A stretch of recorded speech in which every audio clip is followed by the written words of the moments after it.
Hello, my name is Alyssa. I'm the host of Stories and Spoilers, the podcast. Thank you so much for everyone for coming to this episode and listening. Grab your cozy drink and grab your piece of paper and a pen because you're going to want to add this to your TBR. Log into your Goodreads and log into your Fable because we are talking about blood and breath with the author of this really beautiful story. It's definitely giving like autumnal vibes. It's giving Harlem Renaissance. It's giving a little bit of magic, maybe deals with devils. Careful what you wish for. So, without further ado, please tell them more about yourself. Hi, everyone. My name is Qurratulayn. I'm the author of Blood and Breath. It is a 1920s historical fantasy about a girl who hires a devil to get revenge on the people who try to kill her. So a little Hmm. revenge, a little history, lots of fun. Thank you so much for talking about Blood and Breath. For anyone who has not seen the cover, this cover is gorgeous. It is a black woman with like finger waves, and there's a red like hand covering her mouth, and it looks like it's like almost like otherworldly. I highly recommend checking it out. It's one of my favorite covers of the year. And I was wondering, what was the inspiration behind this story, and what was the inspiration behind this cover? For the story, all my stories kind of start with just like a random scene, and I try to find a way of how to create that scene and then ask, why are we here? So the first scene I had is like there was like blood on the snow, and it was just like, okay, and it was in a park, and it was like, how did we get to this point? And what is the aftermath of that point? And so I started building on that. And then I also like, I'm a person who really loves like the Harlem Renaissance era. Like, really, I feel like it's an era of Black people creating art to represent themselves versus other people creating art that's supposed to represent them. So it's kind of like really taking control of their narrative identity. And I just enjoy like the 1920s, the whole jazz era and stuff like that. So I just wanted to like combine all of that. Originally, it was supposed to be a bit necromancers and Harlem, and it turned into something else entirely. And I still really enjoy it, but it's just kind of interesting how it started versus where it ended up. And then Mm, for the cover, definitely like it was Emma Hardy from Page Street YA. She was the cover designer. And I just gave little indication that I kind of wanted to have a little inspiration from like say the Vogue covers, the vintage Vogue covers, or like um, for this of those means of Harlem Renaissance and that Art Deco style. And then she added like the watercolors and then the red and black to kind of represent the blood that's used to sign contracts. And it just really all came together and it just looks so good. I love it so much. it is absolutely gorgeous. And I did want to read the blurb from Goodreads because I feel like it gives you a good little taste test of the story. So it says, Evan Wild is a poor working class girl. She writes contracts on behalf of wealthier folks who want to exchange a bit of their life for minor deals with devils. It's not until she is bleeding out, the unwilling victim of an outlawed contract sacrifice, that Evan draws a contract for a devil can take the last of her life. All she wants is revenge. With the help of a devil named Jack, Evan infiltrates the upper class by posing as one of their own to bring them down from the inside. And for the first time, Evan finds friends and maybe even love. And with time, she realizes that after all their corruption, the upper class's magic is what keeps the devils at bay. Can she condemn the world to ruin, satisfy her need of vengeance? But a contract cannot be broken except at a devil's mercy, and Jack has none. And I'm sitting here and I'm like, ooh, I love a good revenge tale. I was curious if there were any revenge stories that inspired a little bit of blood and breath. Like if there's anyone that you were thinking of where you were like, I need a little bit of that. Like Unhinged, I need her to kind of have no mercy. I was really curious if there are any movies that inspired that or any books that came to mind. I know definitely I did have like I love vampire novels. So Oh, there's a little bit I feel like Interview with the Vampire style in there.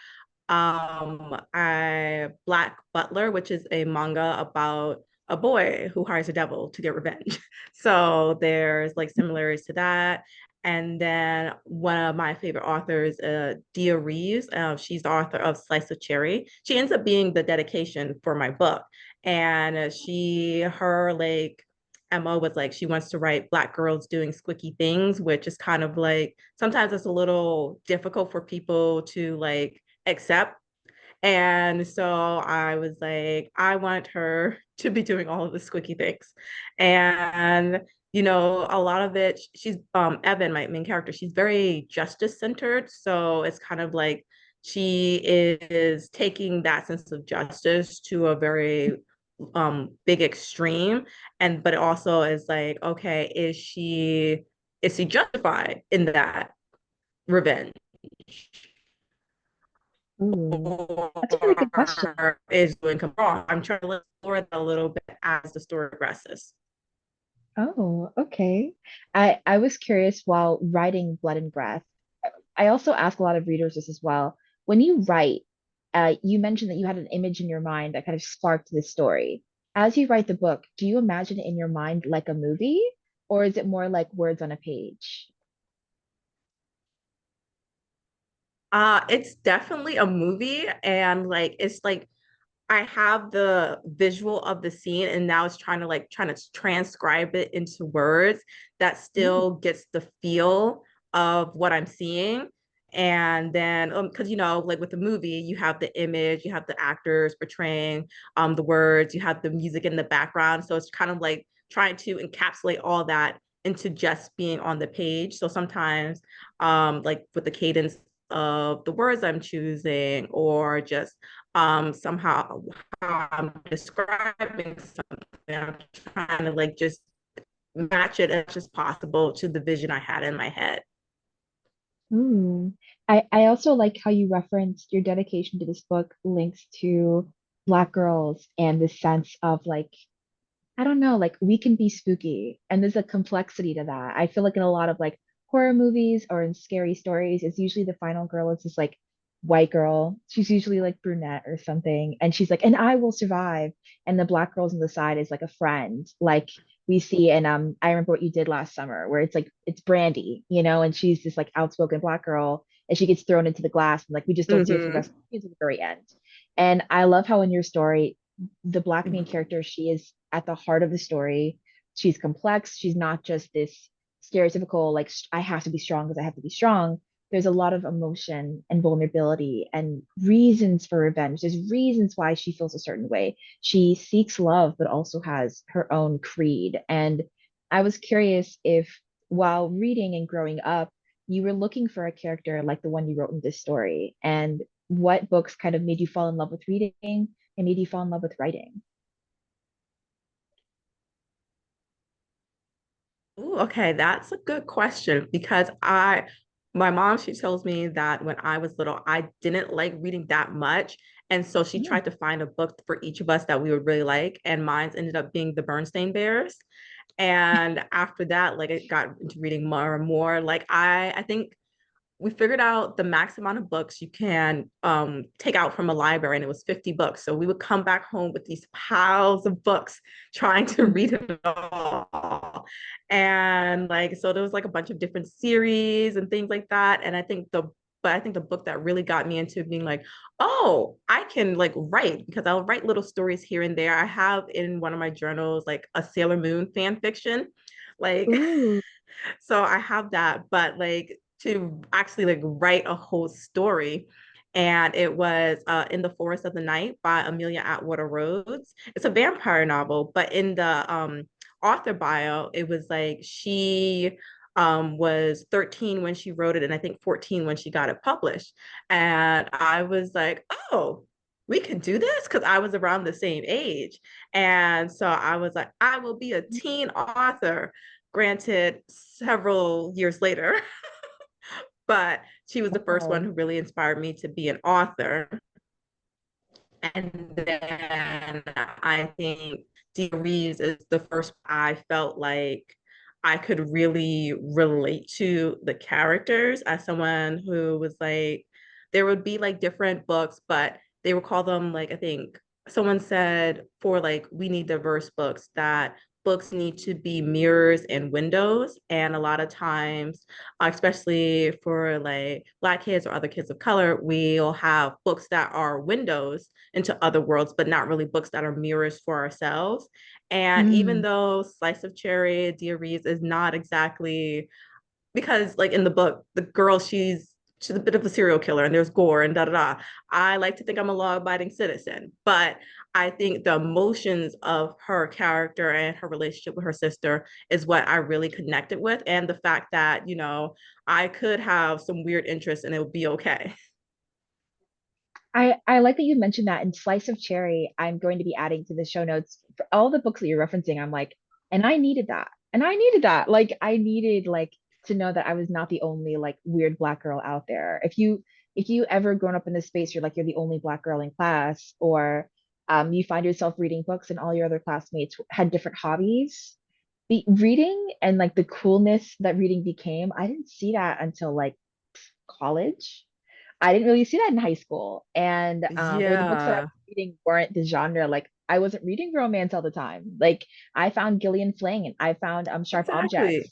And I was like, oh my God, like these women aren't Yes. super friendly and they have reasons why they're not friendly and they're not accommodating naturally. And I was like, be aware these are white characters, but I was like, in my head, I changed them and they looked more like my mom and they looked more, Same. yeah, like I changed them in my head. But the more Black women I speak to, the more this seems to be a universal experience where it's like we read a book and we feel so seen by it that we almost recast in our minds. And it is similar to a window where it's like you're looking from the outside in. Even reading like Stephen King, like I personally don't, I'm not a huge fan of his books, but I found that like if I really searched, I could find that like there were other writers out there who wrote horror stories, who wrote spooky tales, and they didn't kill the Black character off. There wasn't a need, or you know what I mean, or they made them a really big element of the story, and there was a heart to them, and they weren't just there to support Yeah. the white main character. Like they actually had like layers, and that window became a mirror, and it was like I have layers. I can Yes. survive a story like this. What the heck? Like why are we Yes. being killed off? You know what I mean? We aren't like just there Yes. for purpose. You know what I mean? We can be strong characters too. Yes. So that's a very simplified version. Yes.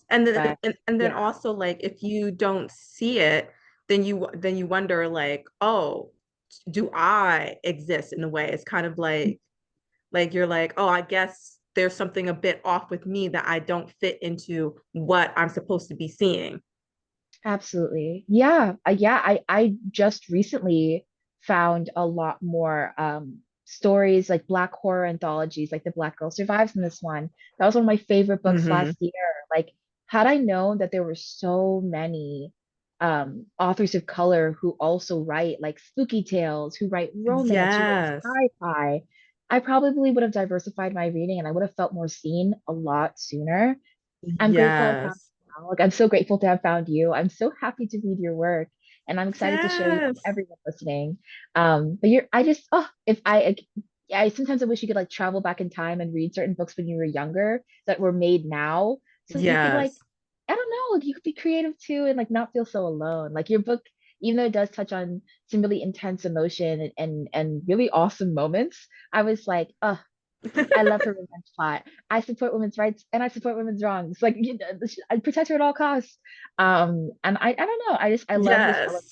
I love it, and I love the way that you wrote the upper class and the people she meets, the friends she makes, the love she finds. Like it's bittersweet because had she known these things before, had she met these people before, like it sucks that she had to infiltrate such a space and in order to find this community like it wasn't there initially and it's like man like I feel like that was a really beautiful way you wrote that into the story that it's like yes she wants revenge but like now she knows these people and kind of divvying up the decisions she's making a little bit like Kill Bill a little bit where it's like she's on a revenge plot and she has a plan Little, but things yeah.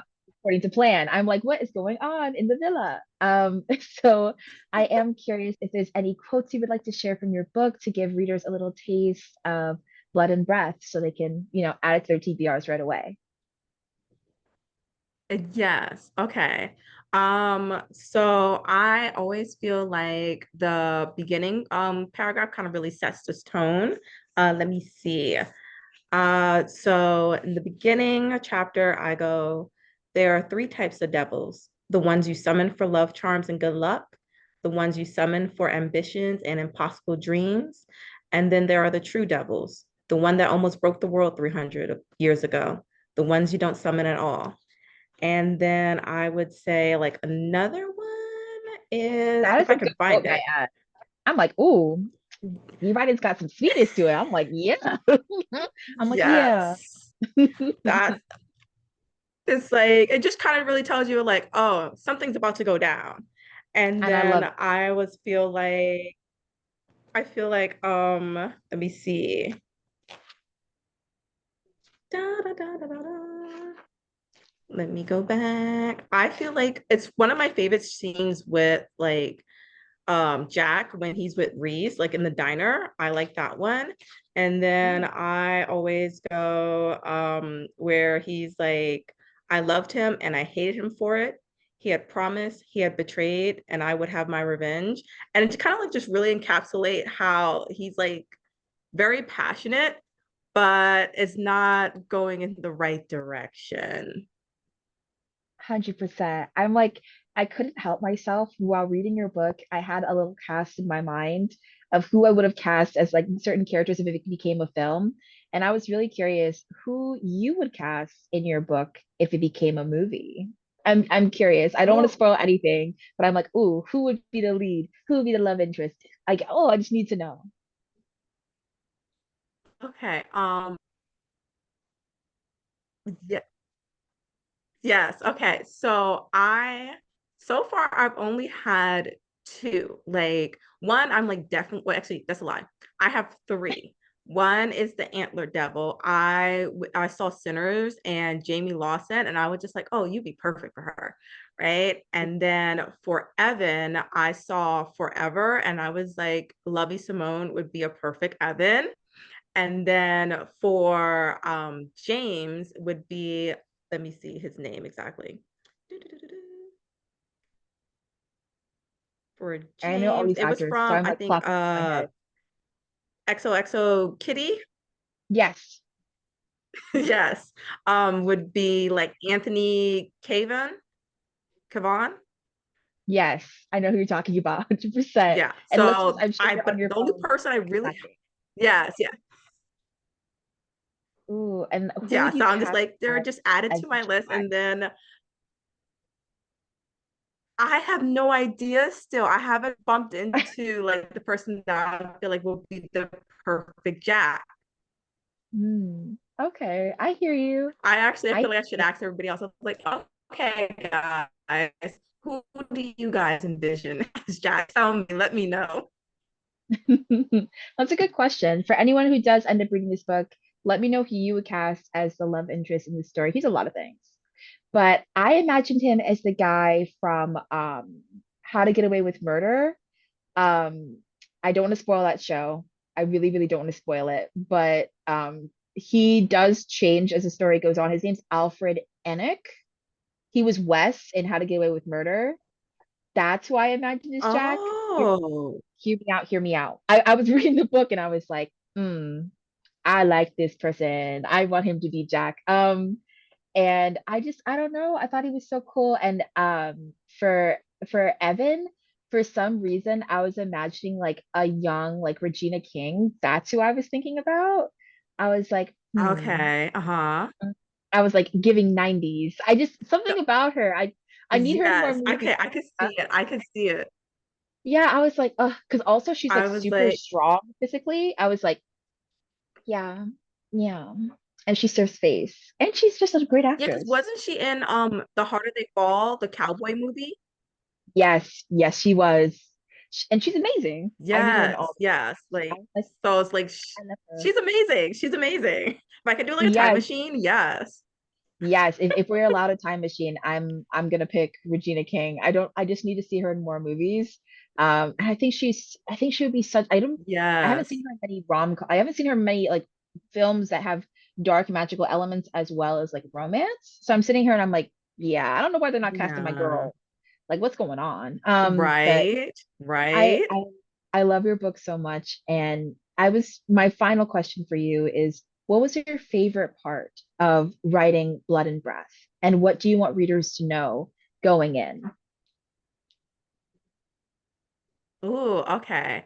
Well, I will say my favorite part is I like how morally gray everybody is. Mhm. Like when I look back at the end, I was like, well, technically no one is really a good character. Like, they present themselves and they believe themselves to be good characters and they believe they're doing things for good reasons, which if you're looking at it from their perspective, completely valid, but no one's actually a really good character, and that's fun to write. And then I would definitely say Jack's sarcasm is fun to write because to me he's just hilarious. So it's fun to just be writing like the whole time. And then I would say definitely the romance in there. It's fun to write, especially because there's like basically like three different romances going on at the same time, and they all have different flavors. And it's just fun to kind of like tap into that with each person. I am so grateful you came on the And podcast. then I And guess, honestly, like, I love all the things you did with this book. I just had to give you your flowers because you're so great. thank Yes. you. Yes. And yeah, you're about to say one more thing about one of your favorite things about writing this book and what you want listeners to know about it. Yeah, so I basically what I want listeners to know about it is that they're going into something with characters that are morally gray, a lot of like focus on class oppression and just oppression in general, but also kind of like it's a story where people, despite everything they're going through, they're still hopeful. And then Hmm. it's just set in like a little 1920s jazz setting, with a little slash slash cut violence. But you know, I think it's still a fun read. Okay. I absolutely love the way you just described it. And I actually had one more last question. It's like a one that just popped into my mind, Okay. and I feel like it's a good challenge for you. What are three words you would use to describe Blood and Breath? For people who have not read it, Ooh, obviously, what are three words you would use to describe it? okay.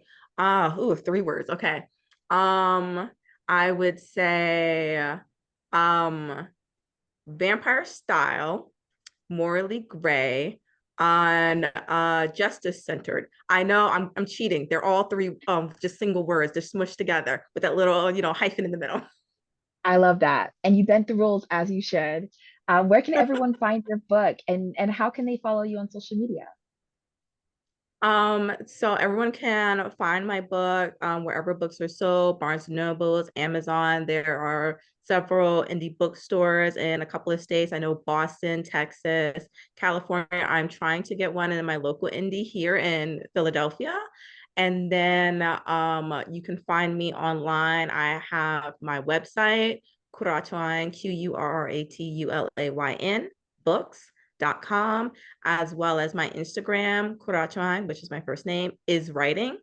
And then I'm on TikTok, kind of, sort of under the same name.